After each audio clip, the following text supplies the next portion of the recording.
Chapter 4, the second set of 16 years. The big old house. As if launching Hope Alive and raising 3 awesome kids wasn't enough, high school graduation for our oldest got consumed while converting an 1840s duplex from an eyesore to a centerpiece. The land alone was worth what we'd paid for the house at 100 Main Street.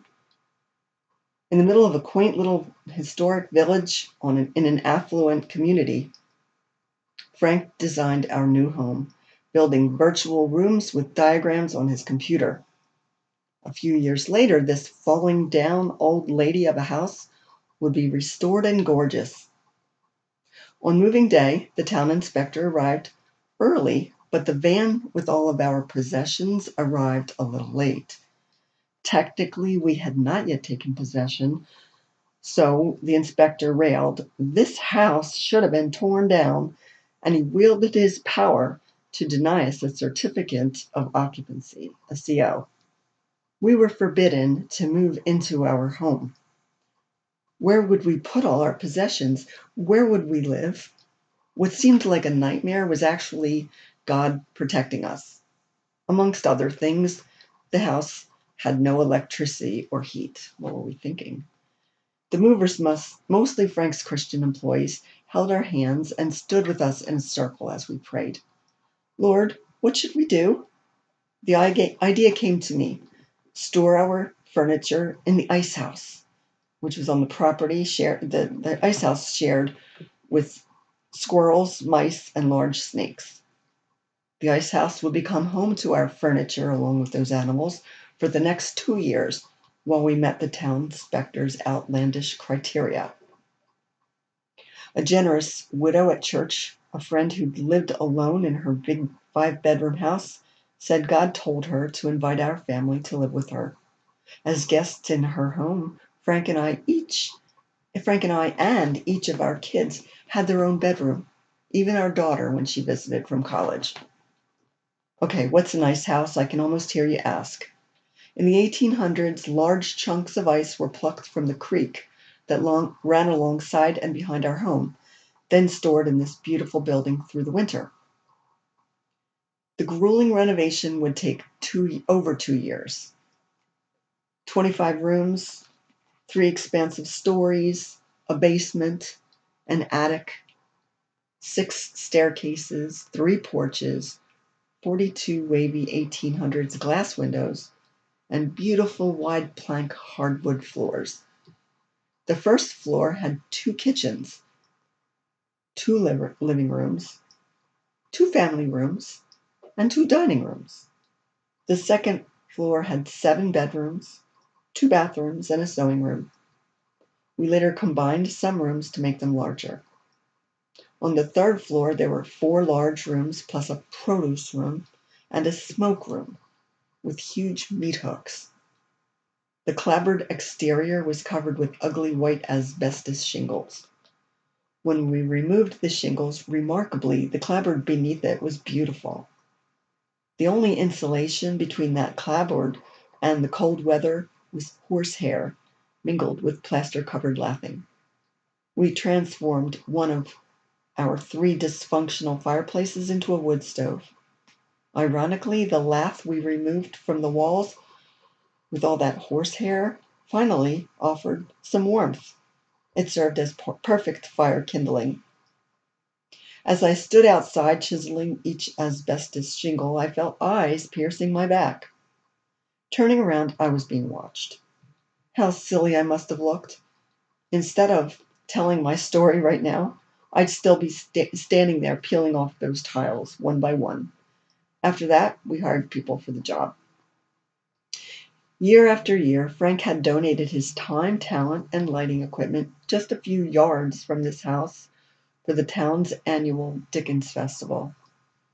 Now we would host our church choir on our own front porch for this annual Christmas event. Now, while demolishing the kitchens, Frank had disrupted a 10-foot snake, obviously enjoying life behind the kitchen wall for a very long time. Bet she didn't have any mice. We and our son rehomed this creature across the creek via a large trash can. Curled and stretched from the bottom to the top, his head peeked out the top. Just the word snake sent shivers up my spine. I laughed when our friend who installed our heat noted in his report that our basement was infested with snakes. I would learn he was serious. In our bathroom, some baby snakes poked their little heads out of the drain pipe before our clubfoot bathtub was hooked up for water. We would often see these enormous snakes mating in our yard. They woke up each year by loud music from the spring festival on Main Street. One autumn day, I opened the roller garage-style door of our storage shed, and I heard a loud thud. Next to my door, having missed my head by inches, fell one of those huge black snakes who'd been hibernating on top of the door. My friend on the next street says she heard me scream. Exhausted from working on the house one evening, we left some chicken bones to clean up the next day. We finished dinner and went to our friend's home where we were staying. But the next day when we came back, the bones were gone. We didn't know what other animal was lurking inside of our house and it had eaten the bones. One by one, Frank patched up some broken windows and holes to prevent this mystery animal from returning. By the time the last hole was patched, she had found her way, not only into the house, but into our hearts. We named our big black cat Toby, since we discovered her in October. Toby had already been spayed and declawed, so it seems someone abandoned her. She preferred being outside, and she remained our cat for the next 15 years. Frank transformed this big old house into the talk of the town. He did this while successfully building an automotive business and a medical ministry in Haiti. We could finally move our furniture inside. Many artists, including Neil Hughes, have brushed very beautiful paintings of our home. One day, while shopping in a local grocery store, I was astonished to glance up and see an enormous photograph of our home on the grocery store wall. Do you believe in ghosts? In the early days of our home renovation, to correct seriously sagging floors, we dug deep down into the dirt of the basement to pour cement and install posts to shore up and provide better support for the foundation of the house. Men we hired for this inadvertently dug up some questionable bones. Were they human? We contacted the police and they sent the bones to a forensic specialist to make that determination. Police put yellow tape around our house, asked us to stay away and not to tell anyone about their suspicion until the results were confirmed. Results came back inconclusive. I suspected that the bones were human, but they were over 100 years old. It was our kids' first night sleeping in this oversized house. I was robbed at gunpoint in Haiti a few days earlier, and the kids had just returned from the huge annual camping event, the festival ministry where I'd worked before they were born. I was up very late cleaning for the family reunion we were hosting the very next day.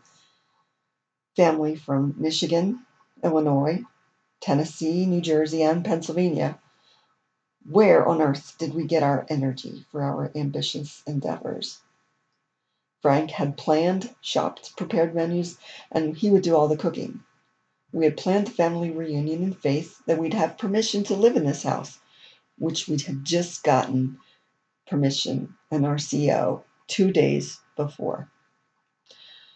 As I laid my head on the pillow, wide awake, I saw what I thought was our sleepwalker daughter, the oldest daughter, standing at our doorway.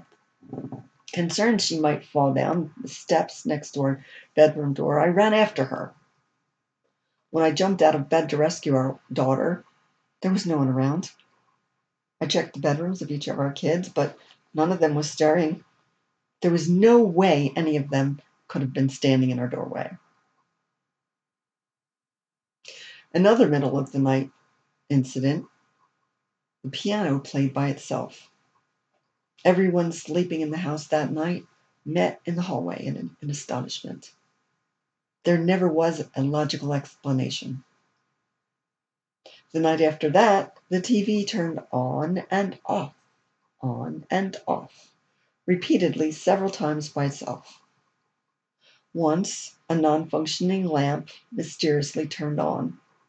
Another night, everyone in all different sections throughout the house heard a loud shrieking, shattering crash. Evidence was never found of anything broken or fallen. Others saw a little boy or a woman in the house. Over the next few years, our children and numerous house guests at different times heard a man whistling or someone running up and down the halls in the middle of the night. Without knowing about each other's experiences, our guests' stories were strikingly similar. We prayed, and finally, whatever it was, it all stopped. And it stopped all happening a few years after we moved in. The flood. By 2004, we had enjoyed 2 blissful years in our home. Then, our little town had a 1,000-year flood. 22 dams broke, and our basement, our ice house, our storage shed, and 9 cars were underwater in our yard. The creek around our home stopped rising just 4 inches short from reaching our first floor.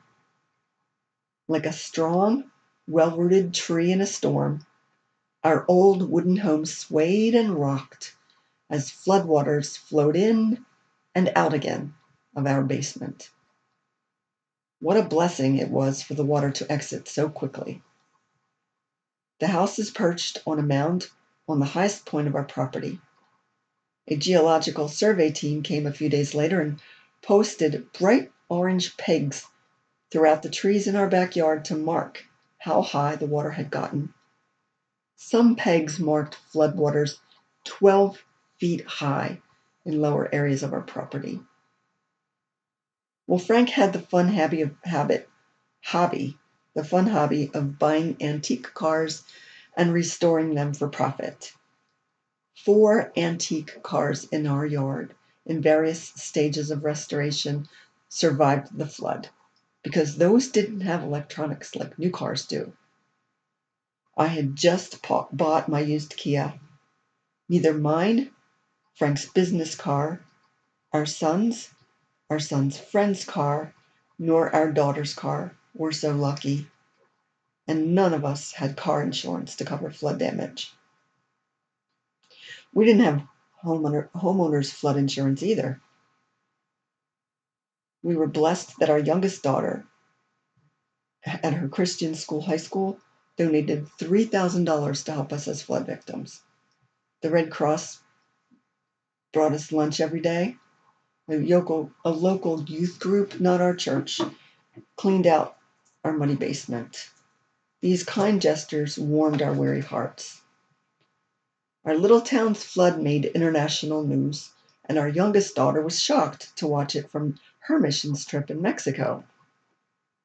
In Haiti, I didn't have access to news.